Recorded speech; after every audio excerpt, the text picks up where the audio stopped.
आज का हमारा जो वीडियो है इसमें हम पूर्ति को प्रभावित करने वाले तत्व या पूर्ति के निर्धारित तत्वों के बारे में अध्ययन करेंगे। फैक्टर्स अफेक्टिंग सप्लाई और डिटर्मिनेंट्स ऑफ सप्लाई। किसी वस्तु की मांग अनेक घटकों से प्रभावित होती है, ठीक उसी प्रकार वस्तु की पूर्ति पर भी अनेक तत्वों का प्रभाव पड़ता है। ये तत्व ही पूर्ति की मात्रा को प्रभावित या निर्धारित करते हैं। लिप्से के अनुसार किसी भी वस्तु या सेवा प्राय निम्नांकित बिंदुओं से प्रभावित होती है, जिनका हम बारी बारी करके एक एक का अध्ययन करेंगे। सबसे पहला है वस्तु का मूल्य, प्राइस ऑफ कमोडिटी। किसी भी वस्तु की पूर्ति को प्रभावित करने वाला प्रमुख तत्व उसका मूल्य है। मूल्य अधिक होने पर पूर्ति अधिक हो व मूल्य कम होने पर पूर्ति कम होती है। और ये मूल्य और पूर्ति के मध्य जो धनात्मक संबंध है, ये जो प्रवृत्ति है कि पूर्ति मूल्य बढ़ता है तो किसी वस्तु की पूर्ति बढ़ती है, मूल्य घटता है तो किसी वस्तु की पूर्ति घटती है, इस प्रवृत्ति को ही हम पूर्ति का नियम भी कहते हैं। तो सबसे पहला तत्व है वस्तु का मूल्य। नंबर 2, अन्य वस्तुओं के मूल्य।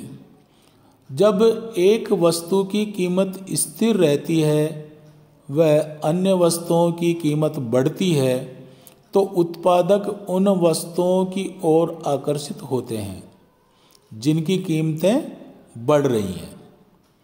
इससे उस वस्तु की पूर्ति घटेगी जिसके मूल्य स्थिर हैं। इस प्रकार एक वस्तु की कीमत स्थिर रहने व अन्य वस्तुओं की कीमत कम होने पर उस वस्तु की पूर्ति बढ़ जाती है। अर्थात उत्पादक भी मिलने वाले मूल्य के अनुसार किसी वस्तु विशेष की पूर्ति को बढ़ाता है या घटाता है, लेकिन अन्य वस्तुओं के मूल्य के कारण भी वस्तु की पूर्ति में परिवर्तन होते रहते हैं।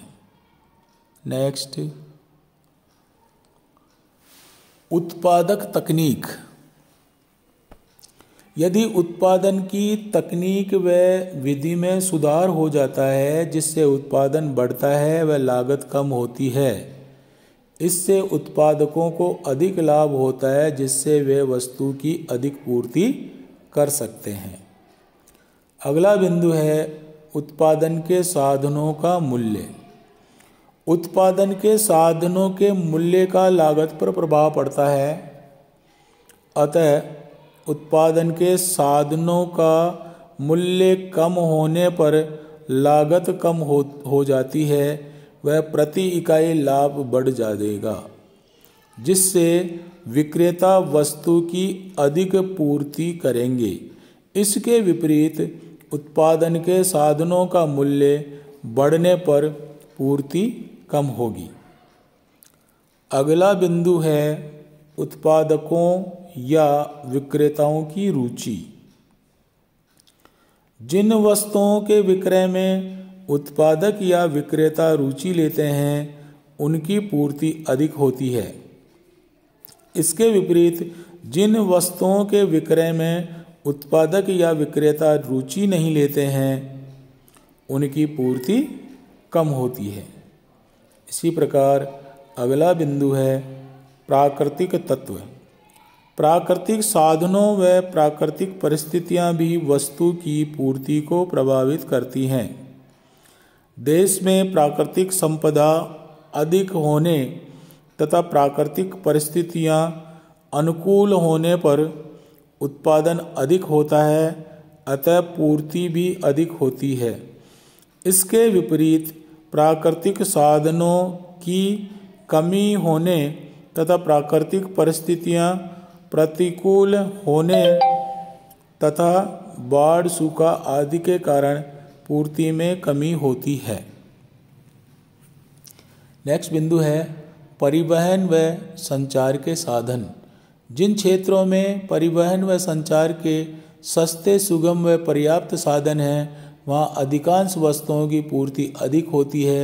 जिन क्षेत्रों में इनका अभाव होता है, उनमें वस्तुओं की पूर्ति कम होती है। नेक्स्ट है सरकार की नीति। सरकार द्वारा किसी वस्तु पर करों में छूट देने, उत्पादन के लिए अनुदान देने व अन्य प्रकार के प्रोत्साहन देने पर उस वस्तु का उत्पादन व पूर्ति बढ़ जाते हैं। इसके विपरीत उन वस्तुओं की पूर्ति घट जाती है जिन पर सरकार अधिक कर लगाती है या जिनके उत्पादन को सरकार अन्य उपायों से हतोत्साहित करती है। अगला बिंदु है युद्ध व राजनीतिक स्थिति।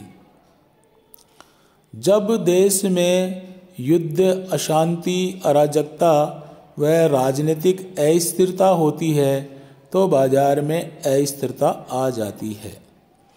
इससे पूर्ति कम हो जाती है। राजनीतिक स्थिरता व शांति के समय वस्तुओं की पूर्ति में वृद्धि होती है, उत्पादन अधिक होता है, लागत कम होती है। तो सामान्य स्थिति में, युद्ध की स्थिति से सामान्य स्थिति में हमेशा ही जो है पूर्ति अधिक होती है। अगला बिंदु है उत्पादकों व विक्रेताओं के गठबंधन, collision of producers and sellers. कई बार एकाधिकार की स्थिति प्राप्त करने के लिए उत्पादक व विक्रेता गठबंधन कर लेते हैं। गठबंधन के फलस्वरूप वे पूर्ति को प्रभावित करने में सफल रहते हैं। प्रायः ऐसी दशा में पूर्ति कम व मूल्य अधिक रखे जाते हैं। नेक्स्ट है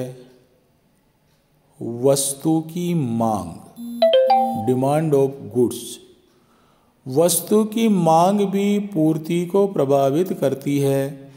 मांग बढ़ने पर उत्पादक भी पूर्ति बढ़ाने को उत्सुक होते हैं।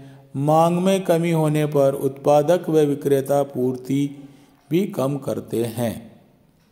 और अंतिम बिंदु जो है वो है देश की आर्थिक स्थिति। देश में समृद्धि की स्थिति होने पर वस्तुओं की पूर्ति बढ़ती है। इसके विपरीत मंदी की दशा में पूर्ति कम हो जाती है। इस प्रकार ये उपरोक्त सारे बिंदु जो हमने देखे हैं वो पूर्ति की मात्रा को प्रभावित करते हैं। और पूर्ति में कमी होगी, वृद्धि होगी। मूल्य के अतिरिक्त इनमें से अगर अन्य किसी